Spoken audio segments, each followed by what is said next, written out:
lahat kami, narinig talaga namin siya. Tama. So, hindi lang iisa ang nakarinig sa amin.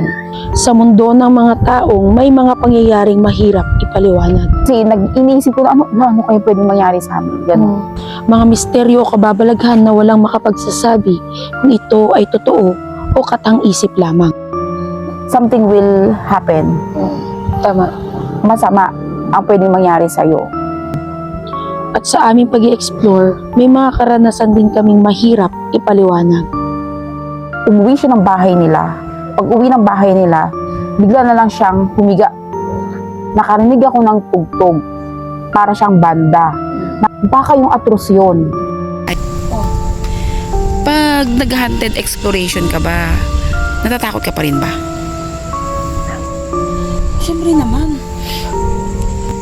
Aya, ano yung mga bagay na dapat mong tatandaan pag nag-hunted exploration ka? Una, magdasal ka. Pangalawa, huwag kang tatakbo. At pangatlo, pumikit ka lang. Bakit? Takot ako eh. Hello, magandang gabi. Kami po ang Team North Luzon Phantom at sa gabing ito, tayo'y magkakaroon ng question and answer portion Yes. tungkol sa ating mga karanasan sa aming mga exploration. At ang una nating makakausap ngayon, ang ating ka-team na si Mau Dayexis. Hi, good evening sa inyong lahat. Kung mapapanood niyo po ito ay gabi na, good evening. At kung umaga naman po ay good morning, syempre. Ayan. So, hindi na natin papatagalin pa. Ayun, Mau Dayexis, sa lahat ba ng mga napuntahan natin, saan ka pinaka-kinilabutan? Unang-una, doon sa Villa Camara. Villa Camara. Yung Villa Camara na yan ay sa San Nicolas, Pangasinan. Doon talaga ako mas, sa lahat ng pinuntahan natin bago yung latest lang na Luna natin, Luna Cemetery. Yun yung isa sa pinaka kinalabutan talaga ako nung pinuntahan natin. Nakakatakot na rin yung Cristo del Mar, pero mas naramdaman ko yung kilabot sa Villa Camara. Villa Camara. Oo. Bakit? Sa tingin mo? Siguro,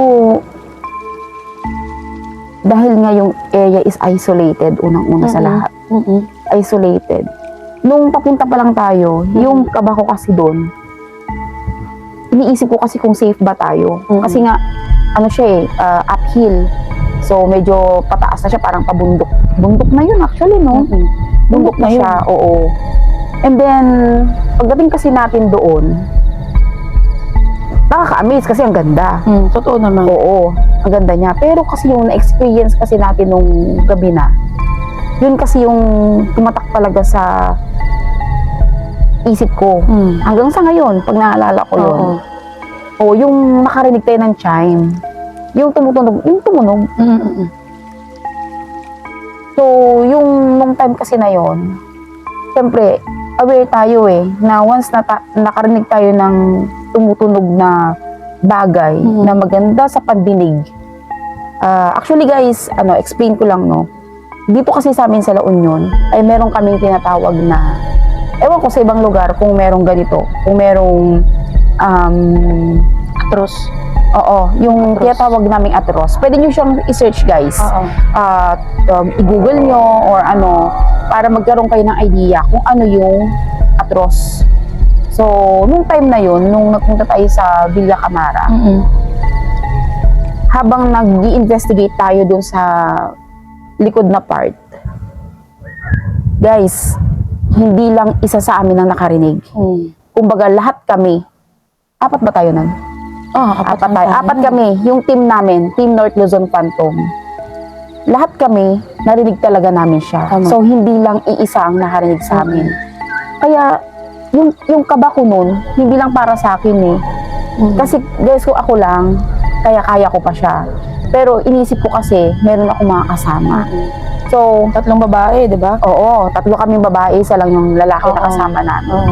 So, during that time, kumbaga parang, iba na yung pakiramdam ko, sumasakit na yung ulo ko, sumisingaw yung init sa mata ko.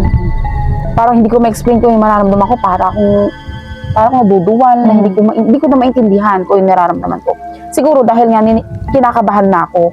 Kasi iniisip ko na ano kayo pwedeng mangyari sa amin. Ganun. Well guys, kung isi-search nyo kasi yan, yung about sa atros. Yung atros kasi na yan, dito sa La Union, or ewan ko ba kung sa iba kung merong ganun.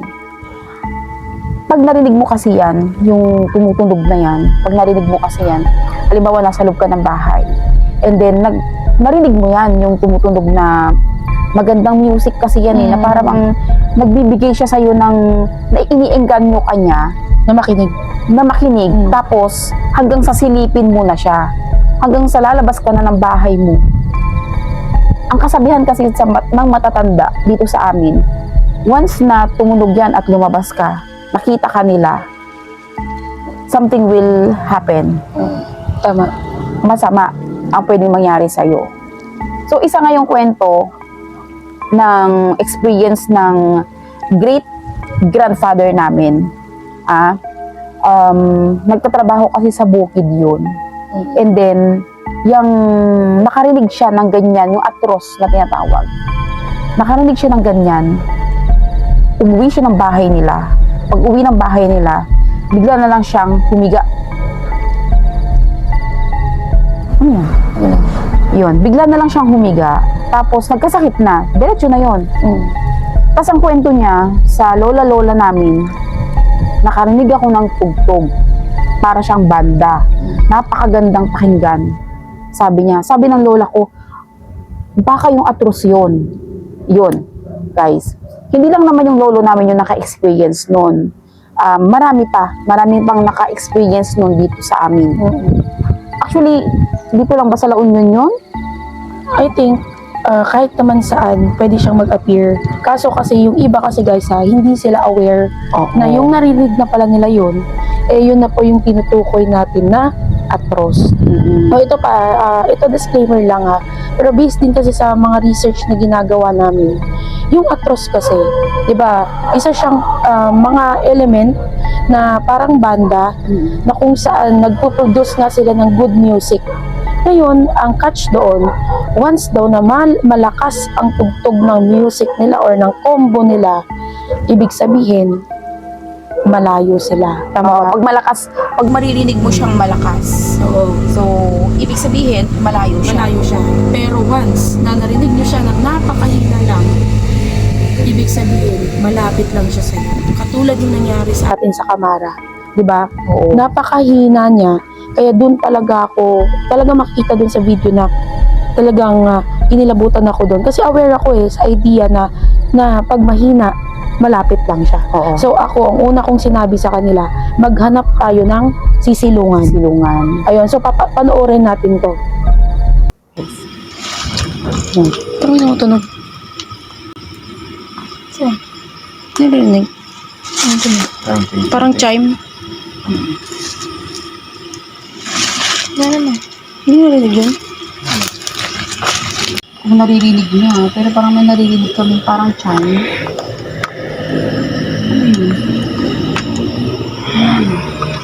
Parang may chime. Ano yun? Parang umiikot siya. Hindi mo kailangan niya ito. May...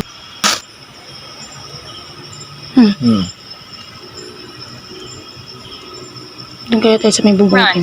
Run daw. Hindi, wala kang takbo. Ikaw naman, ano naman yung unforgettable na creepy or nakakakilabot na para sa'yo ang na-experience natin during exploration? Sa akin naman, creepy yung pumunta tayo sa Pangasinan. Alam mo yon, yung abandoned castle. Sa Binmaley. Oo, sa Binmaley. Sa Binmaley. Pangasinan.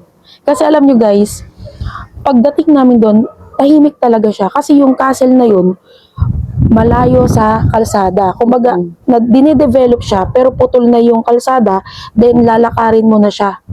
Parang Sobrang layo. Parang 2 kilometers. O parang 2 kilometers siya. Na lakad hanggang sa matumbok mo mismo yung abandoned At castle. Ito pa guys, yung lalakaran mo as in Pampang, gilid siya ng dagat. 1 to 2 kilometers approximately yung layo niya. So, ganun kalayo yung nilakad pa namin. Ano naman yung kwan? Ayun, so kung bakit ko nasabi na isa yun sa creepy na pinunta natin kasi nung gumagabi na, umakyat kami sa second floor. Then, nag-decide kami na mag-picture, group picture. So, meron kami collaboration dito with Kuya Shaman Topic. Ayan, and North Luzon Kuya Shaman. Ayan. So, the whole moment na yun, na nag-group picture kami, post kaming ganyan na magkakasama. Nung ini-scroll na namin yung isa-isa, yung mga pinicture sa amin ng mga kasama namin, bigla kaming kinalabutan kasi merong isang picture doon na sa mismong mata ni Mauday Exis, merong pumatong nakakaiba. So ito ipapakita namin sa inyo to. Ayan, panoorin natin. At dito nga, napagdesisyonan na namin kumuha ng litrato na magkakasama. Nagawa pa nga namin magbiruan hanggang sa mapansin namin na may kakaiba sa aming litrato.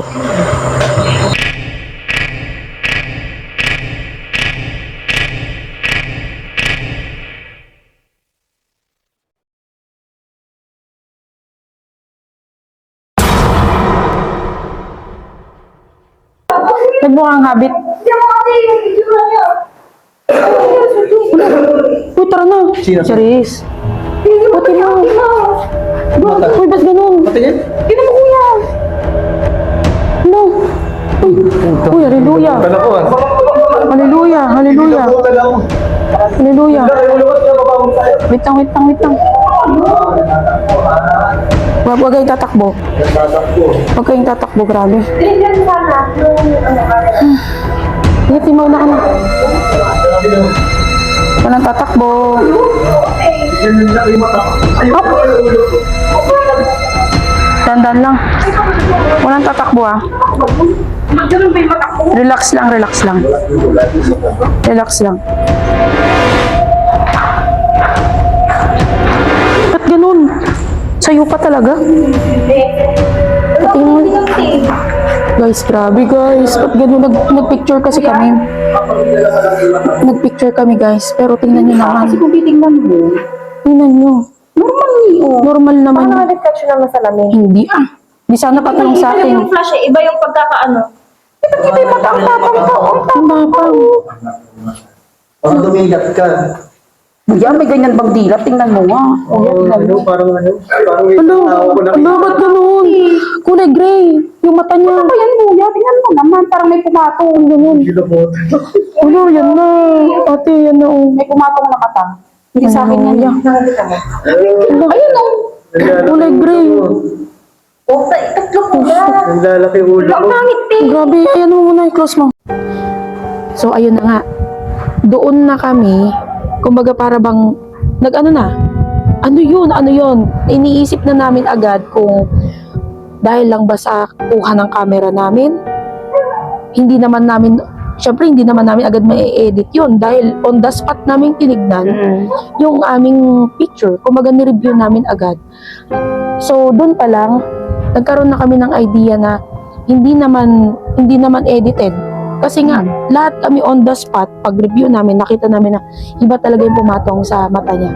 So, ayan na nga, kung nakita nyo na yan, pwede nyo i-judge. Pero iba kasi yung sitwasyon pag nandun kayo mismo sa lugar.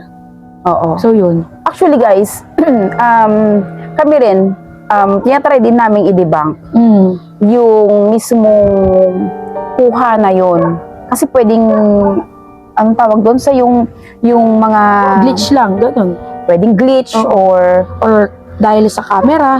Ayan na, shoutout po kung sino yung mga magagaling dyan sa... ang tawag doon yung sa mga picture-picture. Mga nag-i-edit. Yes, oo. Kung baka matulungan nyo kaming ma-explain kung ano yung explanation doon sa nangyari doon sa mata ko doon. Kasi naging parang mata talaga siya ng nilalang na parang hayop. Oo eh. Bilog kasi. Guys, kung makikita nyo, ayan, makikita nyo naman po sa video namin. So, kung tatanungin nyo naman kung ano yung naramdaman ko nung time na yon, nung paakyat kasi tayo doon, unang akyat natin, okay pa. Wala pa akong nararamdaman na something. Pangalawang akyat, umakyat ako mag-isa eh. Pangalawang akyat ko guys, okay pa din. Pero nung umakyat na kami na magkakasabay na kaming lahat, parang may iba, parang may nararamdaman na akong parang kakaiba na. Pero magkakasama na kaming umakyat nun ha. Imaginein mo yung mag-isa lang naman akong umakyat pero wala namang paramdam or wala akong nararamdamang kaba or pangingilabot, wala. Pero nung sama-sama na tayong umakyat, doon na ako nakaramdam, hindi ko alam kung bakit, doon na ako nakaramdam ng parang kakaiba.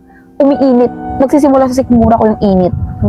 Tapos parang may nag-acid reflux na ako, na parang hindi ko na maintindihan. Pero ano lang naman, mild lang naman, hindi naman yung sobrang lala. And then nung nag-picture na kami, unang picture, okay pa.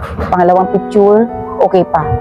Hanggang pangatlo ba yun? Pangatlo yun. Hanggang sa pangatlong picture, nung ini-scroll ko na, kasi nag-picture kami eh, nung ini-scroll ko na yung parang may something dito sa pangatlong kuha. Zoom in. Oo. Nung pag-zoom in namin, doon na. Ano yan? Diba? Ano yan? Parang kakaiba. Tapos, yun nga, tatanong nga si Aya kung may nakita ka ba? May napansin ka ba? Or may ano ka ba? Wala naman ka ako. Pero, yung feeling ko nga, yun nga, yung minute yung sikmura ko. Tapos, dun, nung magkakasama na kami, dun medyo ako may kilabot. Pero, hindi naman yung sobrang kilabot. Pero, para sa akin, may kakaiba na. Oo, may kakaiba na. Nung nakita na namin yung picture na yun, ayun na. Walang tatakbo.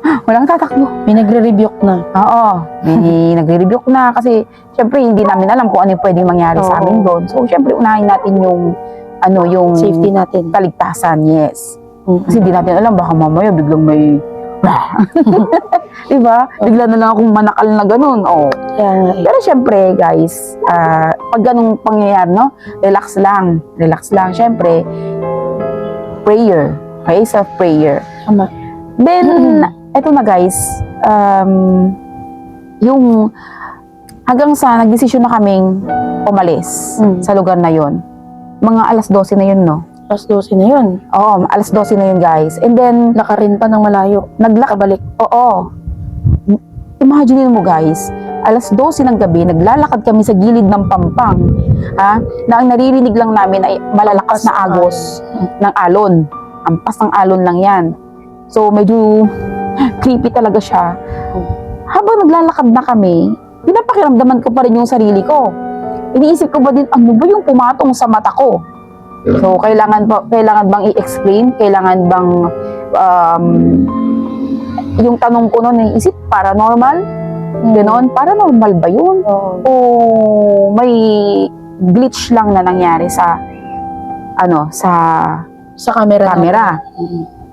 So, open po kami. Pwede niyo po kaming tulungan. Kung ikaw po ay psychic or ikaw ay paranormal expert, ikaw ay magaling sa sa mga camera, picture, so pwede po kayo mag-comment dyan at matulungan nyo kami ma-explain yung bagay na yun nga yung nangyari sa amin doon. Pero kasi bakit dapat subalit nung pauwi na kami guys, eto na nung pauwi na kami, naghiwa-hiwalay na kami. Umalis na sila, si Kuya Tope, syempre separate ways. Pauwi naman siya sa Manila, kami naman pabalik na ng La Union. Habang nasa daan kami guys, nakaidlip ako. Pero si Aya, gising. Kasi medyo nag-worry siya sa daan nung time na yon. Dahil yung dinadaanan namin ay bagong espalto. So wala siya yung mga line, yung mga line. Wala ring ilaw. Wala ring ilaw, walang street lights. Dahan-dahan lang naman yung driver namin. Nakaidlip ako kasi sobrang pagod. Tapos syempre antok na rin ako. Naginip ako guys.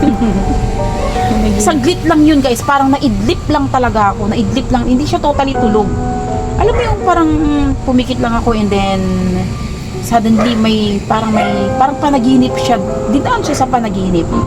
Na nandoon daw ulit ako sa lugar na yun. Yung time na yun ha, nung pauwi na kami, nandun ulit ako sa lugar na yun. Nakatayo daw ako dun sa may hagdanan. Tapos may nag-appear sa harapan ko na nakatayo siya. Alam mo yung parang asong tumayo? Ganun yung itsura niya. Parang asong tumayo pero kakaiba yung ano niya, yung wala siyang balahibo. Wala siyang balahibo guys. Para lang siyang alam mo yung parang kuwan ng jellyfish? Skin? Ganun. Pero dark. Yung mata niya guys, ganun na ganun yung mata niya. Tinulak daw niya ako sa hagdan. Doon ako nagising. Alam mo yung gising na parang gulat. Ako dun eh. Gulat. Tapos, yun na, sinabi ko, sabi ko sa kanya, Alam ko na kung ano. alam ko na kung ano yun. Yan. Kaya, from that moment, talagang inano ko sa sarili ko na, okay, paranormal nga yun. Pero syempre, guys, kailangan pa rin talaga namin ng tulong ninyo, okay? Explanation. Kasi baka nga naman, ewan namin. Pero, syempre kami, skeptic kami eh. Kumbaga, Hilig kasi kami mag-debunk guys hindi sa namin, sariling video. hindi namin agad sinasabi na, oh, paranormal yun, ganito. May something na nangyari, ganito. Pero, Kaya minsan, Hindi namin ano yun eh, hindi namin parang ini-emphasize sa mga videos namin. Marami tayong mga videos na may mga bumubulong, di ba? May mga tumatawa na kids. Sometimes yung mga viewers na lang din namin yung nakaka-notice na may mga ganun hinahagip. Ayun. So hindi namin siya masyado ini-emphasize once na nagkaroon kami ng parang experience or may nakita man kami sa location. So ano naman yung ano, pag ba pumunta tayo sa isang location, meron ka rin bang pangamba na baka meron kang ma-encounter na paranormal activities or kung ano mang elements na possible na ma-encounter natin, meron ka rin bang pangamba doon? syempre meron. No guys? Kasi, hindi lang naman ako, inuulit ko, hindi lang naman kasi ako mag-isa. So, lagi ko yung kasama.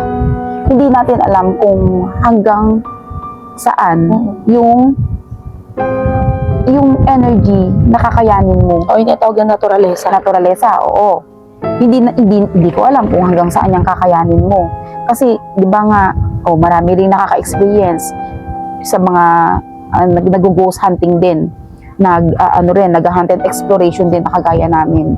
Siguro naman, nafe-feel nyo din yung parang nauubusan kayo ng lakas. Yun yung inaalala ko. No? Na baka mamaya bigla na lang kayong mahimatay. Sobrang exhaustion. Bigla na lang kayo mahimatay dyan o anong mangyayari sa inyo dyan. Yun yung isa sa mga inaalala ko. Tsaka syempre, number one talaga yung yung mga taong buhay talaga. Yun na pwedeng gumawa ng masama. Okay? Kaya lagi kong pinapaalala na mag-ingat talaga. Ayun. So kapag nasa lugar ka na, madalas ba dahil ikaw talaga kilala na may, yun nga, di ba? Parang yung third eye mo, madalas ka bang on the spot may nakikita ka na agad? Yes. Pero, dahil hindi nga po pare-pareho yung mga viewers natin, Hindi rin pare-pares pagtanggap. hindi rin pare-pareho yung pagtanggap. Madalas, sinasarili ko na lang yun. Hindi ko naman kasi pwedeng sabihin na, May nakita ako. nakita ako doon, ganito, ganyan. Tapos itututok mo yung camera mong ganyan. Wala naman. Siyempre, wala namang makikita yung mga viewers mo. Ikaw lang naman yung nakakakita nun. So, para saan pa, di ba? Para sabihin mo na, may nakita akong ganito. Madalas, yes. Ayun. May nakikita, nasasalubong, pero hinahayaan ko na lang. Kasi, yun nga, hindi naman pare-pareho yung viewers natin, di ba? Anong may advice mo sa mga, kunyari, nag-explore katulad natin, ano yung may advice mo in case na nagkaroon sila ng encounter about paranormal activities. Number one, Ano ma-advise mo? number one, Hmm. huwag kang tatakbo. Hmm. Huwag kang tatakbo. Pwede kang pumikit. Pag di mo talaga kaya yung nakikita mo, Hmm. pikit ka muna and then pray. Pero, huwag kang tatakbo. Kasi guys, pwedeng may mangyaring hindi maganda sa'yo. Halimbawa, nasa taas ka ng building, Tama. nasa second floor ka. Nakakita ka ngayon ng kakaiba. Bigla kang tumakbo sa sobrang takot mo. Madilim, syempre, usually naman, nag-explore tayo gabi, di ba? Madilim, hindi mo familiar yung lugar. Paano kung isa sa mga tinakbuhan mo, butas pala? Tama. So from, let's say, nasa 5th floor ka. From 5th floor, bumagsak ka sa ground floor. Diba? Kaya number 1 yon. Huwag kayong tatakbo. Ayun, nabanggit mo na pumikit. Kasi ako may may kaisipan ako na pag pumikit ako, may nakita ko, baka pagmulat ko na sa ibang dimension ako. Kasi hindi may ganun di ba? Possible ba yun? Pwede, kasi hindi nga natin alam kung ano yung kakayahan ng mga bad Kasi spirit. katulad nun, di ba, pag naghihilamos ako sa gabi, ini-imagine ko yan. Paano yung pagmulat ko may nakaganon sa akin, di ba? Yung naliligo ka, Oo, tapos diba? punong-puno ka ng sabon-sabon. So, yung number 2, parang hindi ko yata pero ito, try natin Hindi yan. niya carry. Try natin yan. Actually naman, Aya, nung unang nakakita naman ako niyan, Ah. halos hindi ko rin kayanin. Hmm. Hindi ko rin kayanin yan. Para kang mababaliw na hindi mo maintindihan. Pero syempre, days goes by, na-overcome naman. Ma-overcome naman. Kasi katulad ngayon, kapikit ako, tumahimik ka dyan. Pikit ako. Parang feeling ko, may gaganon sa akin. Oo. So, parang okay naman. So, itry natin i-apply yan. Pero, as much as possible, wag naman ganon. Direct na Hindi, magpapakita. totoo. Wag po kayong halimbawa, Wag tatakbo. Kasi guys. meron kasing, hindi ko naman sa nila lahat. Pero meron kasing, syempre, diba, skeptic ka. Oo. Nag-i-explore ka. So, wala ka pang, yung iba kasi wala pa talaga totally nakikita. Yung ibang nag-i-explore, wala silang third eye. Oo. So, Pure exploration. yon, pure exploration, and then, nagdi-defend lang sila sa, ingay. Sige lang. So, yun, nagdi-defend lang kasi sila sa mga paranormal equipment. So, pag dumating yung time na talagang nag-appear sa harapan mo at nagpakita sa'yo, ikaw Aya ha, baka bigla-biglang mag-appear dyan sa harapan mo. Bigla ka na lang tumakbo. My goodness, wag mong gagawin yun. Oo. Please lang, wag mong gagawin yun. Saya kasi, guys, no, hindi pa siya talaga totally yung nakakita ng harapan na yung Daan-daan lang sa Oo, mata. yung nakakatakot talaga, yung talagang matagal na mag-a-appear Oo. dyan sa harapan niya. Ganyan. Yung parang anong Dumadaan. hapyaw lang, hapyaw lang. Uy, ate may ganun. Yung ganun lang siya. O tsaka alam niyo ba guys, lagi ako nabubulungan. Lagi ako nabubulungan sa mga Oo. videos ko. Nakaka-capture sa video. Lagi kong, minsan dito pa nga sa tenga ko di ba? So yun lang yung mga commonly na experience ko about paranormal, which is yun nga yung bigla na lang ate may nakita ako, di ba? Yun nga yung madalas akong nabubulungan lang, tapos hapyaw-hapyaw na ate may nakita ako, ganun. Pero dun pa lang mismo guys, grabe na yung kilabot ko niyan. Tsaka ito ba, tanong mo ba sa'yo, Ate Mau, possible ba na, for example, kunyari wala akong third eye. Tapos, possible ba na ma-develop yun? Oo. Di ba meron yung mga gumagawa ng pinapasara? Oo. So, possible din. Kasi, lahat nga tayo merong ganyan eh. Yun nga lang, yung ability kasi na yan, May level. may mga level Oo. pa yan. So, ma-explain yan ng mga talagang paranormal experts. So, tayo syempre, di naman tayo ganun ka-eksperto sa ganun. Open lang po ang third eye natin. Ganyan. So, marami pa rin akong mga bagay na gustong malaman. Marami pa rin akong mga katanungan na hanggang ngayon ay hindi pa rin nasasagot. Oo, tama. Pero kung experience lang sa paranormal, Napakadami. sobrang dami ko nang na-experience na nakakatakot. Mm. At yan ang pag-uusapan natin sa mga susunod nating video gaya nito. Okay? Pag-uusapan natin yan sa mga susunod. And I think, yun din yung nag-push sa atin eh. Kung bakit kami pumasok sa ganitong content. And of course, syempre sa ating old friend na din na inspired by him, Yeah. yun, kaya kami din napasok sa ganitong content creation. Pero, isa talaga sa naging factor kung bakit lumakas Kasi yung, makikita dyan. lumakas yung loob namin na ma-push ang aming content na about ghost exploration, ghost hunting, abandoned sites, ayan, exploration, is just because sa mga experiences din namin mismo mula sa pulpa. Yeah. Diba? O sabihin natin, mula nung nagkaisip kami, ayan, kasi hindi lahat, actually hindi lahat ng tao na-experience yung same experience sa atin. Ayan, kung napapansin, malakas yung hangin sa aming paligid. Ayan. Dahil andito tayo sa rooftop. Okay. So, ayan. So, maraming salamat guys sa ating magandang usapan with Mauday XC. Sana, do not forget po, wag nating kalimutang i-subscribe ang ating mga YouTube channel. Ayan, unang-una na sa lahat, ako si Aya Ghostly Hour. Please, paki-subscribe na rin ako. Si Mauday Exis. Ayan, Mauday Exis po sa YouTube channel. At kasama natin ang ating kapatid na si Kadaleg TV. At kami ay ang Team North Luzon Phantom. Ayan, bye!